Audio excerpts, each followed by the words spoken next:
The most recent, very troubling events on Olivin, and now also in Enderal, make it necessary to gather the all too long, just fragmentarily available and tightly guarded knowledge about the Pyreans.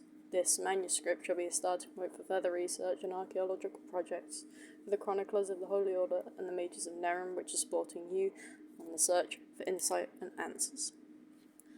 The reign of the Pyreans ended as suddenly as the trail they left on history, and very little is known about this culture.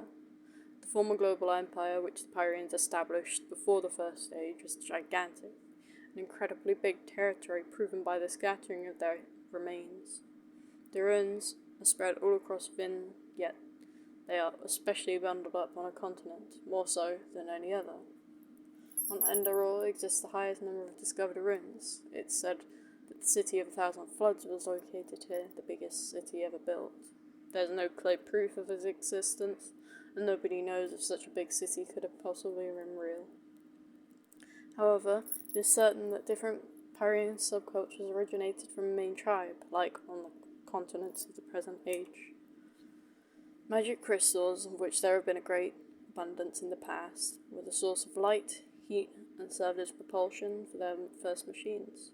The energy-rich minerals allowed complicated, technical constructions with solid efficiency to be built, of which the functionality still poses an unsolvable mystery for master builders to this day. How it was possible to supply the valuable energy into the crystals without losing it midway, or if the crystals themselves were the hoard of power, it remains unclear. It's obvious that the Pyreans, in terms of magic, had a certain knowledge which they refined parts of their architecture. With the aid of the Pyreans, they propelled the undertrain, an invention with which the people could travel a tunnel system which was buried into the ground. Despite the prohibition of exploration of the ruins, which was declared in Enderal, Eraziel, and Kira, there are some bold troves that shed light on their culture. Among them are the legendary stone tablets of the Ishian, even though they were locked away from public eyes. Allegedly, these writings contained ancient, thus far unrevealed secrets about the way the world could have looked before the First Age. The supreme authority of the Pyrean Empire was the highest being. It was not a man or a woman, but rather a child, chosen from their ranks. The Pyreans believed that the soul which sustains and holds together the very universe itself could be locked inside the child's body through a ritual. It resided there until the chosen one reached a specific age. If the latter happened, a new soul vessel was needed, and the old vessel was disposed of in a bloody sacrifice. The people followed the visions of the highest being blindly. From them originated the two ruling priestly castes of the Ishian and the Dilgar. Since the Empire, Pyro was an aristocracy similar to Vin. Under the Lightborn, on top of these castes, 3 sun priests are elevated, who were reading the visions of the highest being, interpreting and deciphering them. It was them who held the actual power over Pyra, thanks to their knowledge about all that was happening and had yet to happen.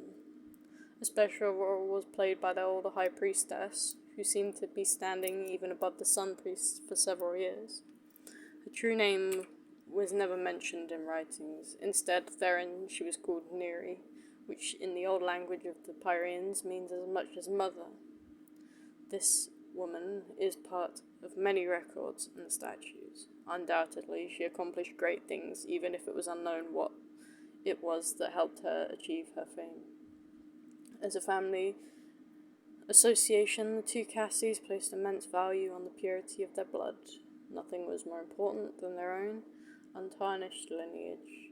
Some myths, like those of Eurus and Mirani, suggest officially recognized armors between family members. One cannot rule out the possibility, quite the opposite, that incest was practiced to preserve this purity. There was never a real hostility between the two castes, yet they were highly ambitious and power-hungry, which peaked into a millennia-lasting rivalry. Political intrigues and demonstrations of power were the result. The two different architectural styles of the Pyrean rooms developed through a rivalry of the castes who tried to surpass each other with more and more magnificent and elaborate temple complexes. There exist many theories about the puzzling disappearance and with that associated downfall of the Pyreans, one absurder than the other. Researchers and historians have yet to get tired of developing new assumptions about the course of the events of this phenomenon. However, a handful of explanations is more plausible and stand out of the mass of this balderdash. One of the last mentioned theories is that the castes of the Ishin and Dilgar started a devastating war with each other and eventually perished because of it. It is still disputed which of the two sides could have dug up the hatchet.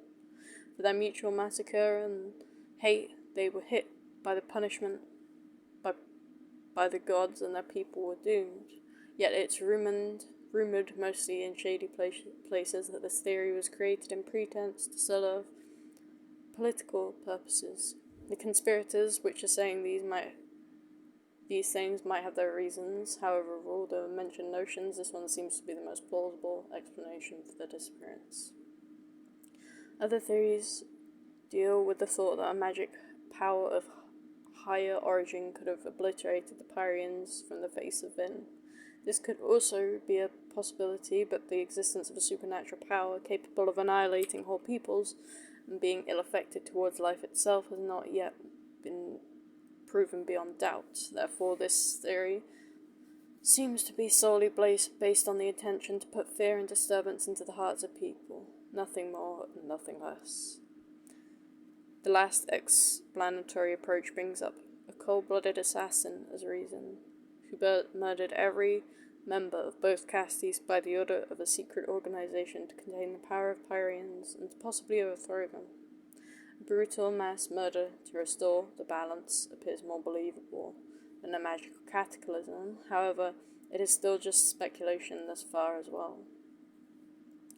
These kinds of explanation are numerous as grains of sand on the beach. All of them are less like historical truths, but rather like tales, told to make people pleasantly shiver. It will probably forever be a mystery how this glorious culture found its sudden and devastating end, the myth of the forgotten folk.